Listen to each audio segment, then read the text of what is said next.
So I'll try to point it out as I can. So lateral is going to be to the left of the screen. So we're going to start with a anterior view. I'm going to drop my depth. Okay. So what we see here, oh, I lost my arrow. Okay.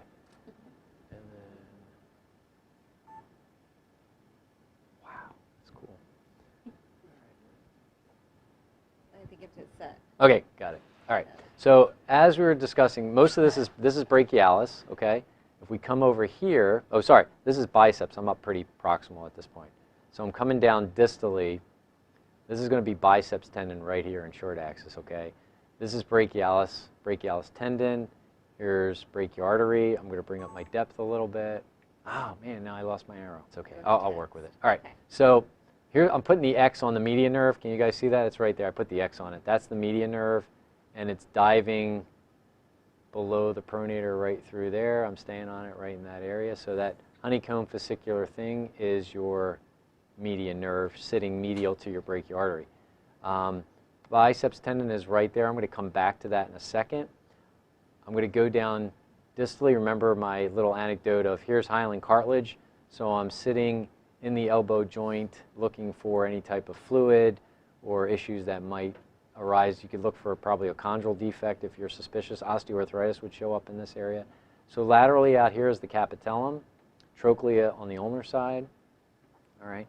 Let me go back up to our biceps tendon. I'm going to show you the biceps tendon in short axis, so I'm going to remove the arrow, but the biceps tendon is right, the arrow is pointing right to it. I'm going to pull this out of the way, and we're going to follow this structure down. So it's right, sorry about that, I may have been off. It's right here. That's your biceps tendon. So here, remember that maybe a little bit of a fly's eye, those two heads probably winking at you. And I'm going to try to follow that down. One head, two head, one head, two head, kind of coming back and forth. And just follow that all the way down. Let me drop my depth a little bit more. And coming down, down, down, down. And the key with Trish is, and notice that her hand is supinated, because we want to bring that radial tuberosity all the way anteriorly. So there's the insertion of the biceps tendon on her radial tuberosity. Now I'm going to try to rotate this and go long axis. So the people who are with me today always preached trying to keep this thing center of the screen and keep it centered while you're rotating on the structure, right? So in the miracle of modern TV, I'm going to try to make this happen. Right? Hold your applause. Hold your applause. All right, right there would be the long head or the distal insertion anterior view of our biceps, okay? Just scanning back and forth. And, you know, the short goes a little bit more distally and the long's a little bit more proximally. So if you had to decipher one had pathology versus the other, that's one way that I would decipher it. Or you can go back to that short axis view. All right, don't ask me to do that again. It's not going to happen. All right, so that's your anterior view. Now the other thing we can look at is the fossas or recesses in long axis. So I'm going to rotate my probe. I'm going to go to the radial side. There's her radial head. Let me get my arrow back. Okay, so radial head, distal capitellum, some hyaline cartilage, and then there's the recess back here to look for a fusion. All right, and if she does some pronation and supination, yep, you can actually see her radial head kind of rotate a little bit in there. That's good. All right. And then if we slide to the ulnar side, get the arrow out of the way. Good. And then here is the coronoid fossa right here. No fluid. And then the coronoid process right there. Okay, with the overlying brachialis and brachiartery on top. Okay, so that's your anterior elbow. Anything I didn't cover except the biceps tendon anterior, don't ask me to do it again. But anything else? Good. All right, let me show you the pronator window. Okay, so we're going to look at the biceps tendon in long axis using this pronator window. So the first thing I'm going to follow my own instructions is drop my depth. Okay, I'm going to get plenty of gel here. So what we're going to do is start long axis. Distal is to the right of the screen. I'm going to stay on the humerus, and I'm not even going to look at the screen. I'm just going to go down till I get to the antecubital fossa, and then I'm going to slide anteriorly. Okay, so there's pronator teres right there. Okay, and then I'm going to look for the artery. Yep, there's my artery. Okay. And then as I go, can you hold your arm there, Tris? I'm going to move. Don't move. Oh, what's it giving me now? All right, here's her biceps tendon right here. Okay. You guys see that? So that we got rid of anisotropy, and I can look for continuity just by turning her radial tuberosity, insinuating through the pronator window. Again, there's the brachial artery. She is pulsating. That is a good thing. So then we go here, right? So that is going to be a long axis view using pronator window, right? Again, get on the humerus, come here, slide anteriorly, look at the pronator window, find a pulsatile structure, and then you should be really close. And drop your depth, okay? Good. So that's biceps tendon. Now let's look at the lateral view. So again, let's keep her hand supinated. And we're going to look here, going through the supinator, and you can see this fibrous structure. Let's see if we got it here. I'm going to get this out of the way. But down where that arrow is, down here is going to be biceps tendon. Let me get it out of the way. Let's do this, Trish. Yeah. So as I pronate and supinate, you can see that little acoustic shadowing that I was talking about. See how that thing is sitting right above the arrow? But it's not moving, but the tendon's moving. So I know it's not torn, but I'm also obscuring the distal insertion of the biceps tendon. I can't see it under here because it's being obscured by the shadowing of the bone. And then this would be supinator, fascia, wrist extensors right there. Okay? That's the lateral view. And then we do my father-in-law's favorite, which is the cobra. So we're going to go over here. Okay, so ulna is to, let me bring up my depth. I don't need as much depth now. And so we're going to see the very distal tip. Oh, right here is the insertion of the biceps tendon, right there onto the radius. And I'm going to pronate and supinate, and you can see that little beak of a tendon coming out just at the insertion. Again, a good place to inject would be coming from this area straight down if we need to do that. Okay, so that's just a little bit of the biceps tendon. Okay, cobra view. Good? All right, so that was all biceps, anterior, elbow. So let's look at the ulnar collateral ligament. I'm going to put Trish in about 30 degrees of flexion. Proximal is going to be to your right, distal's to the left, okay? So I'm going to bridge the medial epicondyle. Here's her medial epicondyle. Here's the ulnar collateral ligament right here. The common flexor is going to be up here.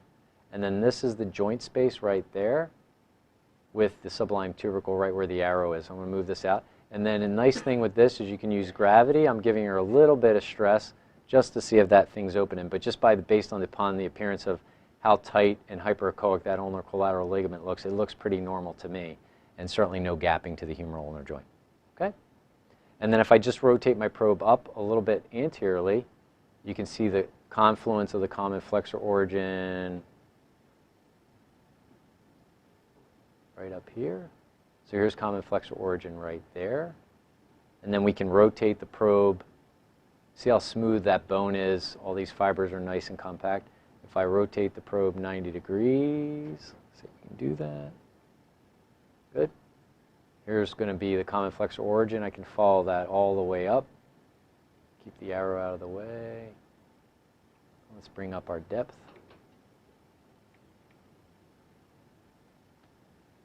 So this would be the origin of the common flexor origin, or the origin of the common flexor tendons off the medial epicondyle right here. And if you're paying attention, posteriorly here is going to be the ulnar nerve. I'll get to that when we do, well, I guess we can cover it now. That's the next thing on the list. So let's slide posteriorly, and we'll get to her ulnar nerve, which is sitting right there. Sorry, I got to move my depth up a little bit. So ulnar nerve sitting right here is that, remember I mentioned that it tends to be hypoechoic when it's sitting in the groove. So let me get a picture of that. And then the medial head of the triceps would be over here. And as she flexes her elbow, we're looking to see that the medial head comes in, and I'm not pushing too hard, and we're making sure that that ulnar nerve does not sublux over and out of the ulnar groove. So she tends to be a non-subluxer, which is good. And then we can rotate the probe 90 degrees, try to stay on her ulnar nerve.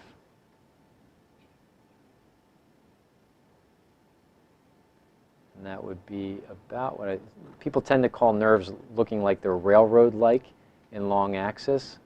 So that would be a long axis view of her ulnar nerve situated right there, okay? I'm going to rotate back to short axis, find my nerve again, which is right here. I'm going to follow it down between the two heads of the flexor carpi ulnaris. So as I go distally, here's the true cubital tunnel right here, okay?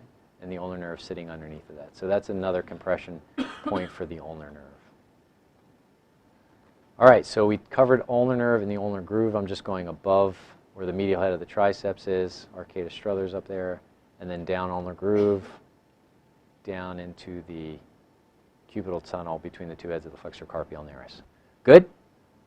So that's medial elbow. We have lateral elbow, right? We have to do that one. So let's cover that. So I'm going to put distal to the right, proximal to the left. I'm going to drop my depth a little bit here. Good. So what we're looking at here is the radiocapitellar articulation. That's the radius. That synovial fold's probably right about there that I was talking about before. And then the common extensor origin is up in this area. And again, recall that the superior 50% is more tendinous, and the lower 50% is more radial-collateral ligament. So on the lateral elbow, you got to keep in mind that just like the ulnar collateral ligament is present on the medial side, radial-collateral ligament is on the lower half of the lateral epicondyle, okay? And then we're going to see some of those radial-collateral ligament fibers running over the radial head. And if I anchor my probe on the radial head and I'm going to rotate, I'm going to try to find her luckle. And as we say, good luckle finding that. So I think John told me that one. And you can make out a fibrous-looking structure right down here, okay? You can make that structure out. That's probably the lateral ulnar collateral ligament running from the radius over to the ulna. Okay, just look for that fibrous band of tissue that's sitting in between those two. Okay. Yeah, common extensor origin, pretty simple. You just want to make sure you stay high up on that lateral epicondyle, and we can rotate the probe in 90 degrees to see if we can see that scorpion that I was talking about. Yeah, here we go. Right. So this little bit of a tail, if we follow that up, you'll see the confluence of the ECRB and the ECDL, I'm sorry, the EDL coming together off the lateral epicondyle right about here. All right, so that's the common extensor origin. So again, just for a procedural standpoint and to confirm pathology, good to do orthogonal views. All right, and then radial nerve, right? Didn't do that. So anteriors to the right, posteriors to the left. Let's drop some depth. Okay, so get our arrow. Here's a nice vesicular nerve, brachialis, brachioradialis, radial nerve. And as I run distally, we should see this nerve start to divide. And that's going to be the deep branch of the radial nerve right there. And then as we go, it's going to sit between the two heads of the supinator, went through the arcata froche. And if we try, we can maybe follow it through to the posterior side, right where the X is. It's going to start to divide into the different branches of the posterior osseous nerve. So you can see these kind of little branches of nerves that are going to then splay out and innervate the distal forearm extensors. Okay. All right, posterior elbow. So let's go like that. So we're going to just look at the triceps tendon. I'm going to put distal to the right, so we're going to get on Trish's olecranon. Get some more gel here.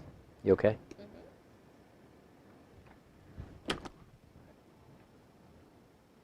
All right, so this is going to be my preferred look for the distal triceps tendon. So get my arrow back. So that's triceps tendon right here, inserting about a centimeter or two from the tip. She may have a very, very tiny enthesophyte. Do you guys pick that up right there? You can see the little calcification she has inserting right at the distal tip of her olecranon. I think John has a slide talks about ways to look up triceps tendon tear based upon these little enthesophytes that you might see on radiograph. But this is triceps tendon right here, this compact fibular structure. And then for those who are paying attention, here's the olecranon fossa filled with fat, and then muscular structures down below, okay? And then I'm going to rotate the probe 90 degrees, and we're going to do a short axis view of the triceps tendon. Medial is to the right. That's going to be medial head of the triceps. This is going to be lateral and long portions. And as we come down distally, we're going to look for the triceps tendon to insert. Now, as I was paying really close attention to this, here's that little short, stubby medial head of the triceps right here. See that little guy right there? He's going right into the side of the olecranon. So this would be the lateral part, and then the medial would be over here, right? So the big robust, so that's where I got burned that day, where I saw that lateral head was torn and the medial head was still attached. All right, am I good on time, 10 of? What do we got? We good? That about right? Any questions except the anterior biceps? Good? I'm not doing it again. Go Eagles. Hope there's no Chief fans in here.